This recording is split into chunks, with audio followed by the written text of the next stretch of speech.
Hey, managing your chip rail at the casino is extremely important. If you're wondering why I'm saying that, please stay tuned. My name is Joe and this is my Craftsmaster journey. Let's make it yours too.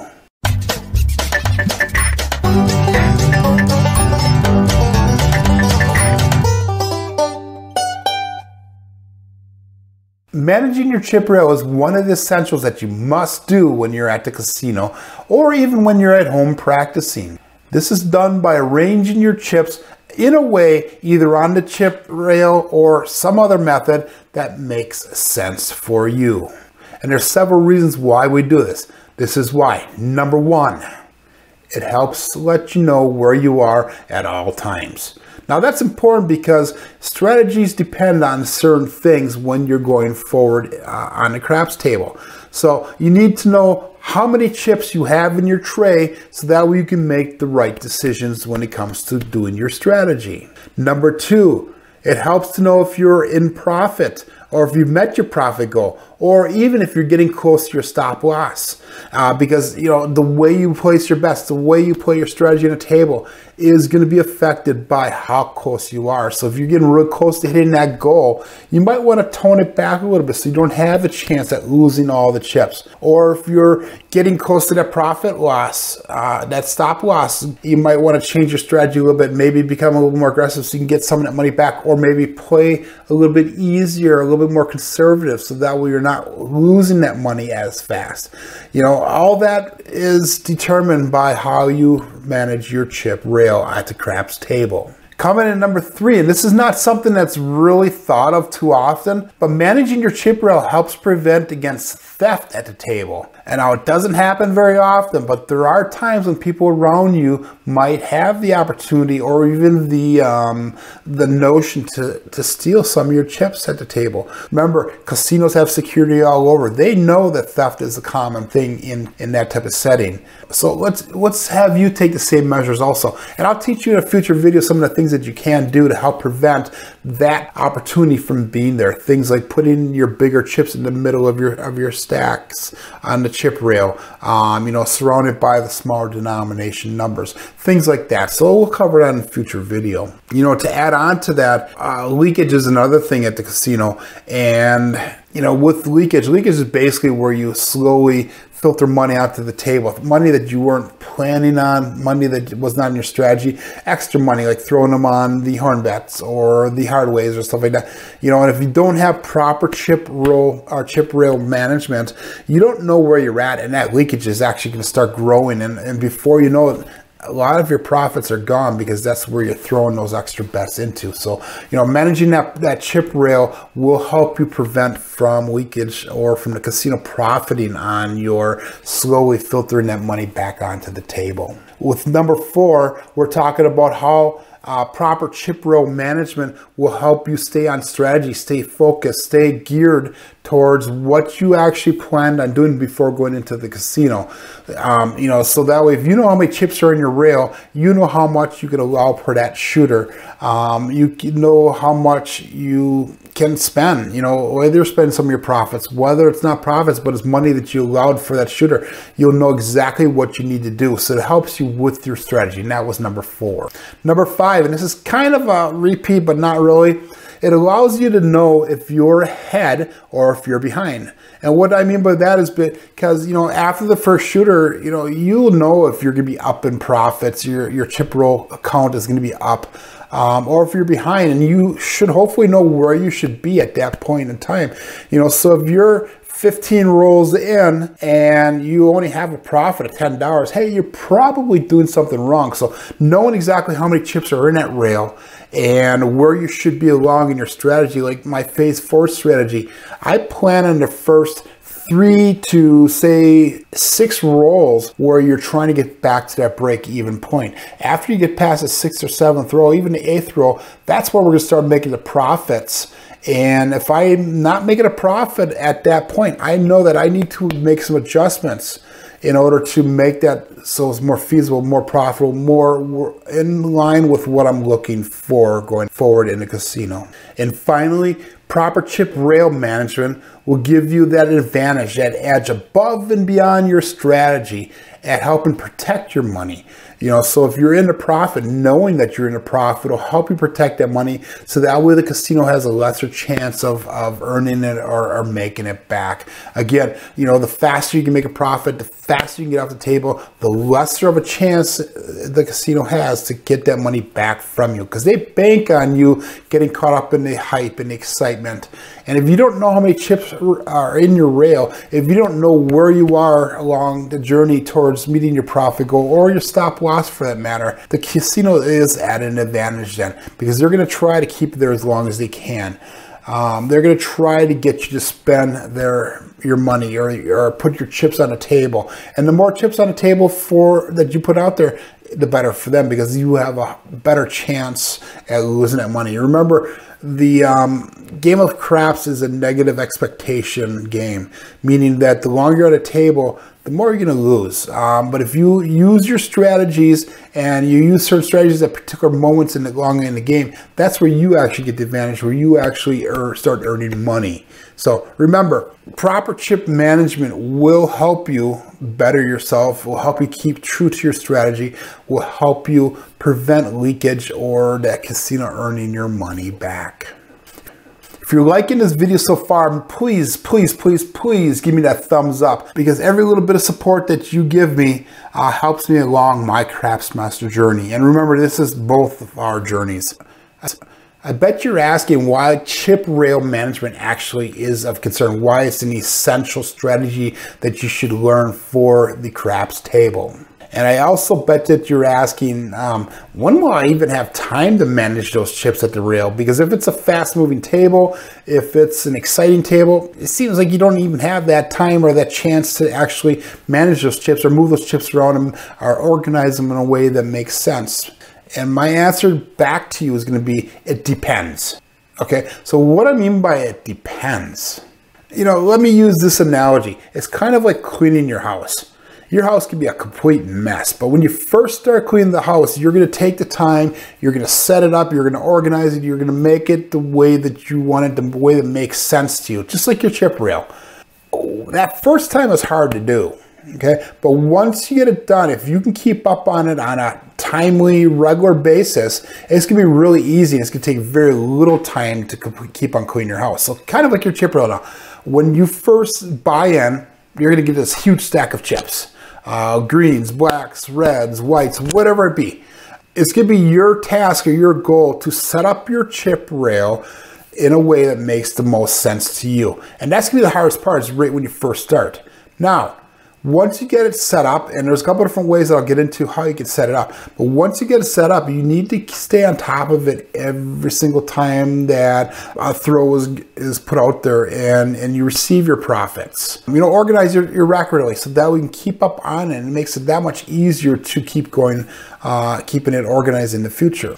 So like I said, you know, as soon as you buy in, you know, organize those chips, arrange them in a way that makes sense to you and to whatever your strategy is going to be for that day. The advantage for doing this is that way, at any given time, you'll know exactly how many chips are in your rack. So, you know what your buy-in was. Let's say you bought in for $500 and your win goal for the day is $200. I want to walk out with a profit of $200. So you need to figure out a way to figure out best when you're going to know that $700 is in your rack. Because once that $700 is there, you're walking out. You're getting away from the table, getting out of there, so that way the casino has a lesser chance of earning it back. But let's say your stop loss is $166. So you go in for $500. You know that if you lose $166, you're done. You need to know how many chips you have in your rack, so that way when you get close to that number, as soon as you hit that, you're out of there. You know, you don't want to give them the chance to take your entire bankroll. So, you know, organizing those chips will allow you to know exactly how many chips are in there at any given time. So that way, if you just glance down really quick, you'll know exactly, okay, I got $450 left, or hey, I'm up to $600. I have $100 more to go till I meet my profit goal. That is the advantage of managing your chips in the rack. The other advantage of managing your chips is that, you know, let's say you organize them by shooters. Let's say you buy in for $500 and you're planning on spending $50 a shooter. So that way you have 10 shooters. And in order to make a 20% profit goal, you want to go from those 10 shooters up to, say, 12 shooters. So that way you'll have an extra $100 in your rack, and that's a 20% goal. You know, so that way if you keep on adding your profits in and you get to the point where you're keeping them separated by shooters and you get up to that 12th shooter, complete shooter, you know, hey, it's time to leave. Or if you get all the way down to 8 shooters and you're thinking, oh, I'm getting close to that stop loss area, so maybe I need to get off the table or need to start changing my strategies around to help build it back up again. You know, another time that you can actually manage that chip rail is after every shooter. Like I said, I recommend, you know, after every shot that you adjust your chip rail so that we know exactly how much is in there. But let's say after every shooter, you can really get a good count. So that shooter goes through, they throw however many dice, whether it be 5 shots or 20 shots or 100 shots. But when it's done, make sure you organize your rack exactly so you know how many chips you have in that rack. You know, organize it, and you know, you can go, like I said, organize it by shooter, or you can organize it by units. So if you're collecting green chips, every 4 chips would be $100, which is 1 new unit, or a black chip.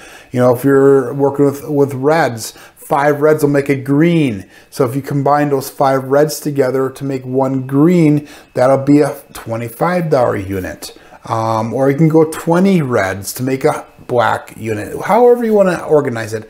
But after every shooter would be an option, even though I recommend doing it after every single shot. Now I realize that the hardest time to actually record your chips or manage your chip rail is when you're actually the shooter. But hey, I'm going to encourage you to actually do it even when you are the shooter. And this is why. Because you can actually set up your next bet and help you keep true to your strategy. Because if you're shooting and you're managing your chip rail at the same time, it's going to help you keep you focused on the game rather than that distraction that's at the other side of the table. The other cool thing about, you know, keeping focused and managing that chip rail when you're a shooter is that, you know, staying focused, you can start concentrating on some of the other areas of the game as well, you know, including like, hey, what's your next dice set? If you use several different dice sets, you might have one that's good for box numbers, one that's good for field numbers, one that's good for craps numbers, one that's good for the big red, you know, whatever. Managing that chip rail and staying up on it, even when you're a shooter, allows you to stay focused on other parts of the game and helping you keep focused on your strategy. So do your best to keep up when you're the shooter managing that chip rail. You know, a big thing is manage your rail after every single shot. And hey, again, practice at home. You know, if you practice this on a regular basis, it should really not be that big of a deal when you're at the casino. Hey, when you're done watching this video, if you haven't done so already, please consider subscribing. Every little bit helps me along my journey to become a craps master. You know, so subscribe, hit the subscribe button. It doesn't cost you anything, and it's going to help me immensely. And I do thank you in advance for taking that extra couple seconds to do so. Now, the best place to manage your chips is the 2 to 4 sections in front of you. So if you look at a rack, and I'll bring this up on the screen right now, you actually have 2 rows, the front and the back, and then they usually give you 2 sections, so you have a right and a left. So use those areas appropriately, however it fits best for you. And your strategy and what you want to accomplish. You know, another thing you can do also is you can use your pockets, you know, your pants pockets. If you have a sweatshirt pocket, use those as well. You know, one kind of strategy that you use, and I've seen this used in the casino, also Sue from Vince Armenti's channel does this quite often too. Rack those greens, rack the blacks, put them in your pockets, get them out of sight, get them out of mind, get them away so that way you know that, hey, those are locked up as profits and you have a lesser chance of spending them at the casino and giving the casino the opportunity of winning them back. So that could be a way of chip roll management. Again, I'm going to show you all these different strategies. It's going to be up to you to determine what's best for you, but that might be a viable option. And you know, I talk about future videos coming up. I am going to show you probably 6 or 7, maybe even a couple more, but at least 6 or 7 strategies that you could do to manage your chip rail. Things like from John at ProCrops does stuff like that. Color Up does it. Jeremy. There's the Dice Coach. You know, there's different strategies that are out there that I can actually show you on video here how they do it. And it's going to be up to you to either incorporate what they do into your strategy of play at the casino and practice at home, or you can take a combination of what they do and make something up for what's best for you. And if that's the case, make sure you leave in the comments below, what you're doing differently, what you like, what you don't like, all that type of stuff. So that way it's going to help us all become a better craps player. There's a couple of different ways that you can separate your chips out. Some people separate their chip racks into shooters. Like I mentioned before, if you buy them for $500, you have 10 shooters worth, which is usually the recommended starting. I know if you click on my video in the top right corner, I have the knowing your limits. I talk about starting with a 10 shooter limit and working your way to the possibility of getting up to 30 shooters with your craps bankroll buy-in. But separating your chips in your rack by shooters is a great way of doing it. And some of the strategies that I'll show you going forward does use that method. Other ones do not. But let's say, again, like I said, you have $500 buy-in. You have $50 per shooter that you're going to use. You have 10 sections of $50 in your rack, and you can separate them by using lammers or clear plastic chips or smaller denomination chips in your rack, so that way you know exactly how much you got. And then when you get to, say, 12 shooters or 13 or 14 shooters or whatever your profit goal is, hey, that's the time to get off the craps table. Or if you lose, go from 10 shooters down to 6 or 7 or 8 shooters or whatever it is that your stop loss is that you know exactly where you need to be, so that way if you're losing, you can get off the table before you lose your entire bankroll that you brought that day. Another method that I'll show, and this might be something that you're looking at, is separating your bankroll into sections. You might have your initial buy-in, your initial bankroll buy-in. And then you'll pull out a section that'll be for shooters, a section that'll be your profits, a section will be the profits that you're locking up.